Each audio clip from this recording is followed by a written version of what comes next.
తెలంగాణలోని అతిపెద్ద తిరుమల వెంకటేశ్వర స్వామి ఆలయం మన హైదరాబాద్కి జస్ట్ 50 కిలోమీటర్స్ డిస్టెన్స్లో ఉందని మీకు తెలుసా?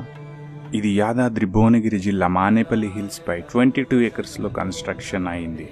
అయితే ఈ టెంపుల్ ఇక్కడ కన్స్ట్రక్షన్ అవుతుందని చాలా తక్కువ మందికి తెలుసు. లాస్ట్ 8.5 years నుంచి ఇక్కడ వర్క్స్ జరుగుతున్నాయి.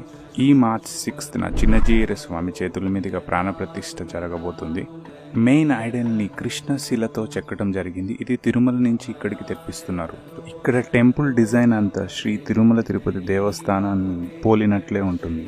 108 మెట్లతో ఉన్న ఈ కాలినడక శ్రీవారి పాదాలు అలిపిరి కాలినడక బాటనైతే గుర్తు చేస్తుంది. ఇలాంటివెన్నో అచ్చు తిరుమలకి పోలినట్లే ఇక్కడ కన్స్ట్రక్షన్ చేయడం జరిగింది. సో ఇంకెందుకు లేట్, మీ ఫ్రెండ్స్ అండ్ ఫ్యామిలీకి షేర్ చేసి తప్పకుండా విజిట్ చేయండి.